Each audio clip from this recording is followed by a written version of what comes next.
Buenas a todos, os doy la bienvenida al vídeo de mods para la pequeña Kinron KP3S, que en el vídeo anterior habíamos hecho una puesta a punto viendo algunos fallitos que teníamos básicamente en los patines. Voy a imprimir algo y luego la iré repitiendo a cada mejora que haga. Pero antes de empezar con eso, sí que la primera mejora que quiero hacer es el tema de la fuente de alimentación, porque me parece muy molesta sin estar usando la máquina el ventilador esté ya a tope. Voy a intentar solucionar eso. Tampoco me gusta la colocación de tener así en un lateral la fuente, y aparte quiero intentar hacer algo con este cable que me parece muy finito para alimentar bien toda la electrónica.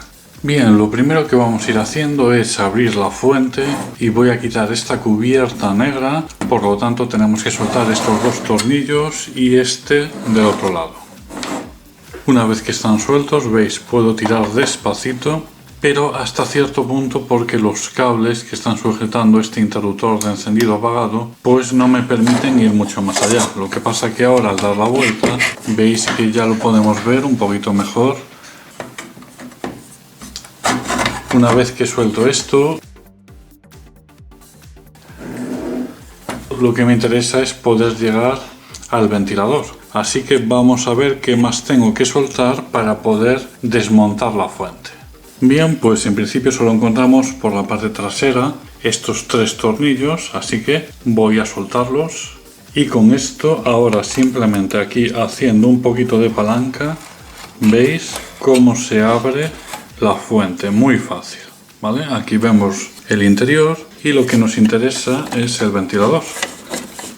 El ventilador de la fuente, fijaros, está en posición de sacar aire, no de meter. A mí lo que se me ocurre es poner un step down para bajarle el voltaje al ventilador de 24 a 12 o a 14 voltios, y con eso conseguiré que gire más despacio y haga menos ruido. Esa es la teoría. Así no tengo que poner un ventilador estilo Noctua y tener también que poner un step down, porque los Noctua de este tamaño suelen ser de 12 voltios. Eso ya se me encarecería bastante. Vamos a hacer la prueba y así veis cómo sería la instalación. El circuito en sí es muy sencillito, es esta plaquita. He cogido un pack, yo creo que bastante bien de precio, me ha sido 9 euros por Amazon y me han venido 5, así que cada uno me ha costado 2 euros, muy económico. Y veis que básicamente hay que soldar la entrada positiva de corriente, la negativa, después a la izquierda la salida, y tenemos aquí un pequeño potenciómetro que hay que ir girando para regular cuál es la salida. Así que yo lo primero voy a encender tal como está ahora la fuente para que escuchéis el sonido,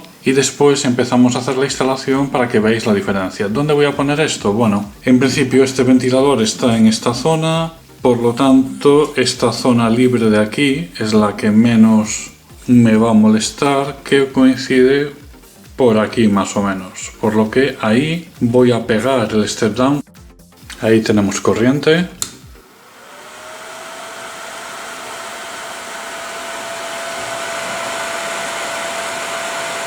Y lo estamos escuchando. Apagamos y procedemos a operar. Así que lo primero, veis, he cortado y pelado los cables. Voy a ponerle aquí un poquito más de cable. Un pedacito así será más que suficiente. Y yo os recomiendo que cojáis el cable y el step down y ya lo soldéis fuera, el rojo al V-in positivo y el negro al V-in negativo. Bien, ahí está soldado. Es algo que no es muy complejo de hacer, ya que suelda bastante bien en esos pads pequeñitos que trae. Y ahora esto sí, tengo que soldarlo a este cable. Bien, ahí está, con un poquito de cinta termorretráctil, y ahora solo tenéis que ir controlando con el polímetro. Veis dónde va el positivo y el negativo, aquí en la posición de 200, porque recordad, tenemos 24 voltios y nos pasamos de 20, pues ir girando con cuidadito ese potenciómetro y a la vez ir mirando qué voltaje sacamos. Yo lo primero voy a probar con 12-13 voltios, a ver si el ventilador gira y es suficiente. De estos reguladores hay varios tipos y yo, por ejemplo, al final he optado por cambiarlo por este. La diferencia principal con el anterior es que veis que tiene esta bobina que siempre va a soportar mejor el tema de la regulación de corriente, porque el anterior modelo de Amazon he tenido que devolverlos, no iba muy bien la regulación, así que buscar algo más parecido a esto. Y veis que es lo mismo, tiene una conexión in positiva y negativa, out negativa y positiva, y aquí la regulación. Bien, pues ya lo tengo soldado, de momento lo pongo así para que no haga contacto con nada, después lo pegaré. Está a 14 voltios, no lo he puesto a 12 de cabeza, porque hay ventiladores que si baja demasiado voltaje después no giran, así que vamos a ver la diferencia. Así está a 14 voltios, hay una diferencia considerable. Y ahora que lo tengo es cuando voy a regular un poquito más el potenciómetro, voy a bajar a 12 o 11,9 para ver si puedo bajar un poco más la sonoridad y que el ventilador siga girando. Fijaros, ahora lo he bajado a 10,6. El ventilador gira y el sonido pues ya no es tan molesto. Le he puesto silicona caliente por debajo en los puntos donde he hecho las soldaduras, que también he protegido por arriba. Más que nada es, igual no hacía falta tanto pegamento, pero lo hago por seguridad, por si se me soltara algún cable con el tiempo o lo que fuera. No debería, pero así las conexiones con el pegamento nunca se van a salir de ahí. Después aquí un pegotillo y otro, para que esto no se mueva. Por debajo tiene uno más gordito para que levante y no haga contacto con nada, y en principio con esto ya estaría. Se puede dejar un poquito más bonito, hay que reconocerlo, pero bueno, como esto va cerrado y luego tampoco es que se vaya a ver, pues no pasa nada. Más pegotes más grandes ahí por dentro de la fuente. Vale, pues ya la tenemos. Vamos a comparar el sonido de antes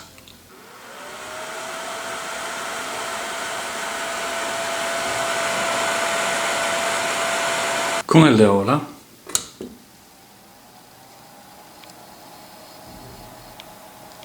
Como podéis escuchar, no hay color y se agradece, la verdad, este cambio en la sonoridad porque era muy molesto. Bien, con este punto solucionado, yo lo que quiero ahora es coger la fuente y ponerla aquí en vertical en esta parte trasera. Haré una pieza impresa para aprovechar estos dos tornillos que sujetan el motor y ahí atornillo a la estructura, y luego puedo utilizar estos dos tornillos que tiene esta tapa para atornillar a la fuente. ¿Cuál es el problema que tengo? Pues este cable que sale por abajo. Entonces mi idea es, voy a soltar el cable, que veis que ahí tengo positivo y negativo, muy sencillito, y quiero sacarlo por aquí. Lo que pasa que el cable pues es más grueso que la abertura, pero esto lo solucionamos muy fácil con un alicate de corte. Simplemente le meto aquí un pequeño corte y doblo la pestaña hacia adentro. Veis aquí cómo lo he cortado con el alicate, y ahora simplemente esta pestaña y la otra las plegamos, una hacia arriba y otra hacia abajo. Ahí está, creo que no nos ha quedado nada mal. Eso luego tampoco no se va a ver mucho. Así que ahora lo que hago es soltar el cable. Esto lo podemos levantar y soltamos positivo y negativo fijándonos de dónde lo estamos quitando. Podéis ver que eso está marcado en el frontal de la fuente, y una vez que tenemos el cable fuera simplemente lo pasamos por el agujero. Todavía no lo voy a conectar, voy a presentar esto en la máquina porque voy a hacer lo siguiente. Voy a conectar el cable por aquí debajo a la electrónica y voy a medir cuánto cable necesito, porque aprovecho para acortar el cable, para no tener tanto cable ahí colgando. Lo que me sobra lo corto, pelo esto y positivo y negativo como estaban. Nos va a quedar algo así de este estilo, como podéis ver. Por lo tanto, todo este cable que me sale por aquí me sobra. Y este cable que sobra no lo tiréis, porque es posible que lo utilicemos para hacer alguna modificación, un MOSFET a la cama caliente, para así liberar la cama de tener que pasar por este cable de corriente que ya os había dicho que es bastante fino. Bien, ahí lo tenemos vuelto a conectar. Veis el recorrido de cable que tenemos ahora. Pues si queréis aprovechar, ya que tenemos el cable sobrante, que en principio yo creo que nos va a llegar de largo, podemos dejarlo puesto, ya que si no después va a ser un engorro volver a desmontar todo. Entonces lo voy a pasar por el agujerito. En esta punta, que es donde corté, le pongo un poco de cinta, me aseguro que ahí no se toque nada. Y ahora aquí en la fuente solo tenéis que poner otro positivo a la izquierda del que tenéis y otro negativo a la derecha del que tenéis. Es decir, de esta manera. Ahí está, listo, positivo, negativos. Y por aquí salen los dos cables, que este ya lo he protegido. Vale, pues con esto ya preparado ya puedo cerrar la fuente. Aquí solo es un tornillo. Y de momento no ponemos estos dos. En principio esto pinta bastante bien. De momento veis que no he impreso todavía nada. Voy a hacer la primera pieza con la máquina a ver cómo sale. Un cubo de calibración. para analizar algunas cosas y después, si tengo que tocar algo en firmware, aceleraciones, etcétera, las corrijo y haré la primera figura. Eso sí, veis que a pesar de silenciar la fuente de alimentación sigue metiendo bastante ruido. Los siguientes ventiladores así que habría que revisar es el que está por debajo, refrigerando la electrónica, que también es bastante ruidoso.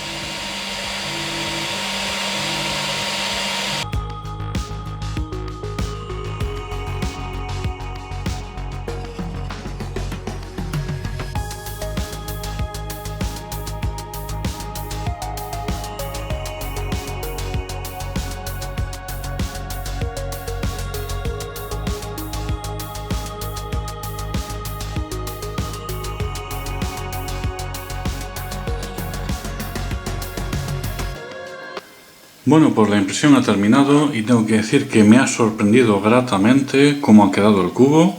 Tiene quizás alguna marquita en el Z, pero por lo demás ha salido muy bien de dimensiones y en el tema de vibración casi ninguna. Si os fijáis, tanto la X como la Y apenas de efecto ghosting.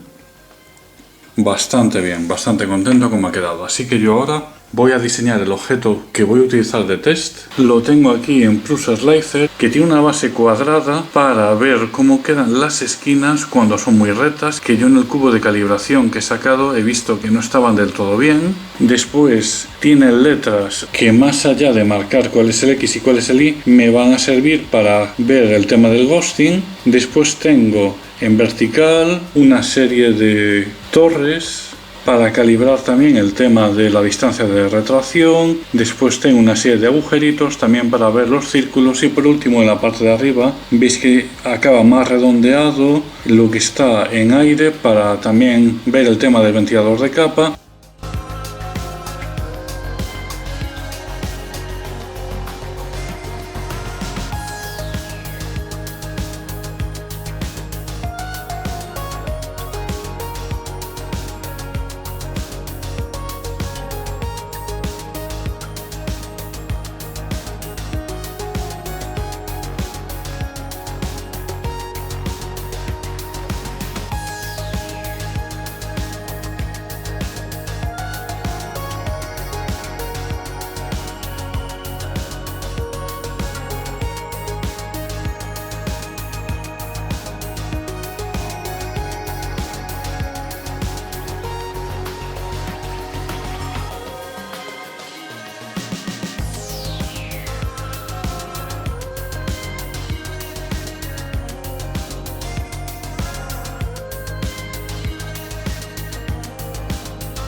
Bien, pues aquí tengo la primera pieza impresa y la vamos a ver al detalle y os voy a comentar un poquito lo que detecto. He cometido aquí un pequeño fallo al colocar, veis X e Y, pero bueno, en las siguientes ya lo corregiré. Esta será la prueba número 1, le pondremos un numerito por aquí abajo, donde hemos modificado los patines y hemos modificado los pasos del extrusor. En Prusa Slicer he utilizado el perfil por defecto, capas de 0,2 con relleno de estrella, 3 perímetros. He cambiado las capas sólidas a 5 arriba, 5 abajo, perímetros adicionales cuando sean necesarios activado y luego las velocidades he dejado todo por defecto desactivando el modo silencioso, por lo que tenía perímetros pequeños 15, perímetros interiores al 50% de la velocidad máxima, relleno 60, relleno lento a 25, relleno superior a 25 y después puentes y soportes a 60 y relleno de huecos a 20. La velocidad de viaje la vi muy alta, 130, la bajé a 100 y la primera capa estaba por defecto a 30 con una velocidad máxima de 60. Bien, pues con esto la pieza ha salido de la siguiente manera. Vemos un poquito, pero muy poco, de ghosting en la letra Y y en la X. Es esa propagación de la propia letra que vemos, esa sombrita. Después esta raya, no le hagáis caso, este material transparenta un poco porque veis que he metido unos agujeros. La parte inferior en esta superficie no es que me guste mucho cómo queda, el aspecto más bonito siempre será con cristal. La parte superior ha estado rellena perfectamente, vemos alguna marquita que intentaremos solucionar. Las esquinas en principio bien, quizás algo más redonditas de lo que eran. Y después, en cuanto a Z, sí que veo a veces un defectillo que se va repitiendo, aunque está bastante bien en la capa, el acabado exterior por lo general. De vez en cuando, veis, aparecen defectillos como una capa más gruesa, unas líneas que se notan un poquito en Z, que son repetidas por todo el objeto. Veis, aquí se ven más claras esas líneas, pero no es siempre, es de vez en cuando. Por lo tanto, ya tengo algo a revisar. Los agujeros, bueno, más o menos están bien, pero aquí hay un defecto que he observado, que creo que podéis ver a simple vista, que el objeto lo he notado un poquito Z hacia atrás. Lo vais a ver aquí. En teoría la parte superior e inferior están iguales y mirad, si me apoyo, veis aquí que hay una ligera separación desde la base hasta la parte de arriba. Si le doy la vuelta para que lo veáis, ¿veis cómo no hay esa separación? Me está pegando, repito, pegado.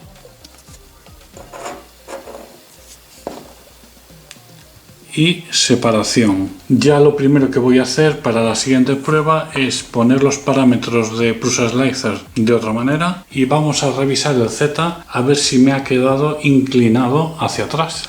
Lo que había hecho había sido primero apreté los tornillos de abajo y después apreté estos que tiran hacia atrás. Por lo tanto, a lo mejor me ha hecho esto un poquito en el perfil inclinándomelo. Vamos a soltar primero estos tornillos, luego los de abajo, y lo vamos a hacer al revés. Primero apretamos estos y después apretamos los de la zona inferior.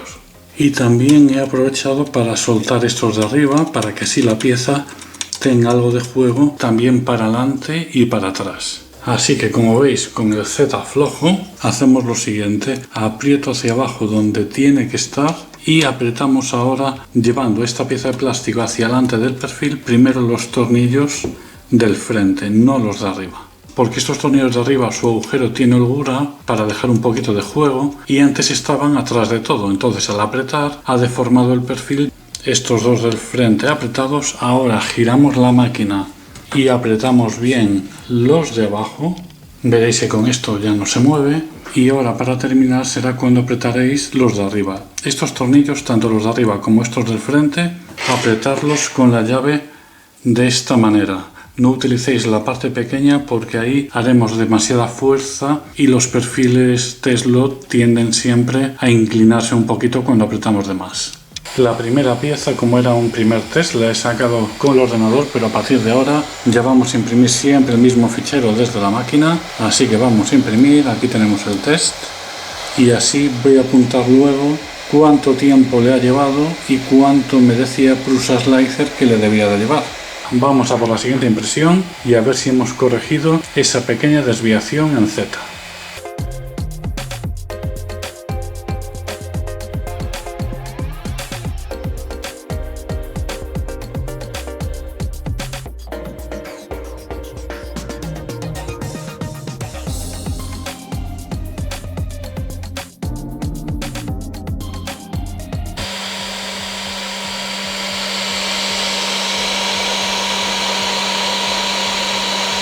Bien, pues aquí tenemos la impresión que sería la número 2. Lo primero que tengo que probar es si se ha solucionado el tema de que la impresión estaba como torcida y vamos a verlo. Ahora, por la cara de adelante veis que está recto y podéis ver que por la cara trasera lo mismo. Así que es una cosa a chequear, a tener en cuenta. En cuanto a parámetros que he cambiado, bueno, esta impresión le ha llevado 1 hora 47 minutos 32 segundos y he puesto estos parámetros en Prusa Slicer. Básicamente he cambiado los perímetros exteriores a 35 y los perímetros interiores, en vez de 50%, le he puesto 30 y he subido la velocidad de relleno a 65. La velocidad de la primera capa ha cambiado de 30 a 25. Sigo observando de vez en cuando en el Z algún artefacto, como este anillito que se ve aquí, aquí arriba. Después, tema de ventilador de capa, en esta zona, veis que parece que no llega a refrigerar lo suficiente y ahí descuelga un poquito.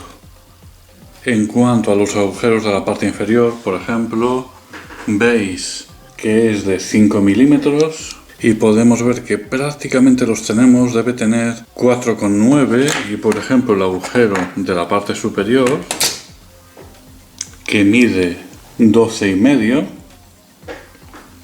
pues vamos a ver lo que mide. Tenemos 12, parece, con 2 más o menos. Entonces esto, para dejar los agujeros exactamente del tamaño que queremos, lo que vamos a hacer es en Prusa Slicer, vamos a buscar en configuración de impresión avanzado este parámetro que dice compensación del tamaño de X e Y, que viene a 0, pues lo vamos a poner de la siguiente manera, 0,10. No voy a hacer ningún cambio más. Según Prusa Slicer, esto es una impresión de 1 hora 49 minutos, que ahora he apuntado, y veis que en el firmware que tenemos lo hemos sacado a 1 hora 47, por lo que de tiempo vamos bien. Haremos la comparación ahora para la pieza número 3, ese parámetro que he puesto en Prusa Slicer, que veis que ya lo he notado, y voy a actualizar el firmware a Marlin activando ese curve para que las curvas en los extremos las haga más suavecitas. He activado Adaptive Step Smoothing, que lo que hace es que suaviza los pasos. Square Wave Stepping, que lo que hace es la onda que le manda a los TMC2208 la hace como más cuadrada, que en teoría es mejor para ellos. Y voy a activar el PID en la cama, que lo tenía desactivado. Tengo ya el firmware en Visual Studio, lo he compilado y esto me genera, dentro de la carpeta PIO Build MKS Robin Nano 35, tenéis un ficherito llamado Robin Nano 35.bin que hay que copiar a la tarjeta de memoria. Y ahora a este fichero tenemos que hacer botón derecho, cambiar nombre, y le vamos a borrar el 35 para dejarle simplemente Robin Nano. Encendemos. Y ahí está. Está haciendo update del firmware. En la pantalla va a salir con un nuevo diseño, pero como la tengo así va a salir girada. Eso ya es cuestión vuestra. Si la queréis sacar para afuera, pues hay ficheros en Thingiverse ya para ponerla para aquí. A mí me parece un poco incómodo, pero bueno. Vamos a verlo.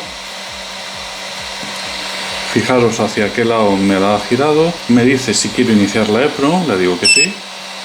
Y ahí la tengo. ¿Qué tengo que hacer ahora? Pues tengo que volver a calibrar los PID, ya que a veces ese tipo de cosas pues cambian. Como hicimos en el vídeo anterior, ahora hacemos extrusor y la cama. Así que mismo comando que en el vídeo anterior, y veis que los valores son diferentes, han cambiado. Así que con este comando y poniendo los valores lo modifico y con M500 lo guardo en la EEPROM. Ahora la cama, vamos a hacer antes la siguiente operación, y es que vamos a ponerle MOSFET con conexión directa de fuente a la cama caliente.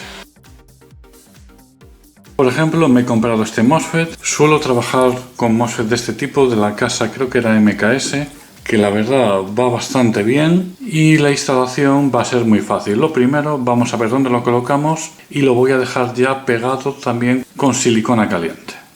Tapa inferior fuera, y ahora vamos a ver cuál es el sitio donde menos va a molestar. Yo creo que el mejor sitio va a ser en esa zona, y con los clavijas de conexión hacia abajo, ya que intentaré pasar el cable de alimentación por aquí, por donde veis que ya vienen otros cables de la máquina.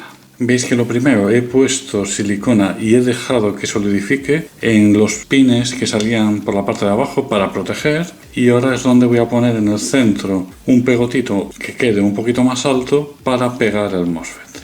Y aquí lo tenemos pegado, veis que nos queda bastante bien, libra perfectamente. Esto no se mueve, y ahora vamos a empezar a pasar cosas. Primera cosa, la cama, que veis que está marcado encima HV, negativo y positivo. Bueno, pues esto lo pasamos al MOSFET, a donde pone Hotbed. El positivo lo vamos a poner aquí a la izquierda, pero no importaría, ya que es una resistencia y da igual el positivo y el negativo. Ahí lo tenemos, veis que ha sido muy fácil pasar los cables por aquí para conectar. Ahora, en su lugar, tenéis que conectar del MOSFET este cablecito que es el control, que veis cómo está marcado el positivo abajo y el negativo no lo vemos, pero es el de arriba. Así que cogéis el positivo y lo conectáis aquí donde es el positivo. Listo, cable conectado. Y ahora hay que conectar la corriente. La corriente viene de afuera, así que aquí veis que nos entran dos fajas de cables, y he mirado cuál es la que tiene menos cables, que es esta de la parte de arriba. Entonces veis que le he desmontado ese canutillo que tiene protector y quitado hacia afuera apretando estas pestañitas. esta pieza de plástico que sirve para fijarlo en el sitio y también de adorno para que quede más bonito. Por ahí es por donde yo voy a pasar el cable de corriente que ya he preparado para conectar al MOSFET. Ahí tengo el cable pasado por abajo y conectado al MOSFET. Sería la instalación final. A falta de la pieza que soporta aquí la fuente, creo que nos está quedando bastante bien, bastante limpio. A lo mejor queda un poquito más estético que el cable me ha pasado por arriba, lo podía pasar por debajo de este cable y quedaría un poquito mejor. Ahora nos toca ir al ordenador a calibrar el PID y ver que realmente pues calienta. Y una vez que me he conectado con Pronterface, veis ahí Printer Online, vamos a mandar este comando M303E1 S65C8, que significa hacer PID en la cama, que es el E-1, S65 es la temperatura objetivo, que es la habitual con la que imprimo, y C8 el número de ciclos. Le doy, veis ahí ha comenzado y ahora nos volvemos a la máquina para fijarnos que caliente. Si veis que calienta, es que está todo bien. Bueno, calibración terminada, ha sido un éxito y ahora tenemos que mandarlos a la máquina de la siguiente manera. Comando M304 con los valores y luego M500 para guardar en la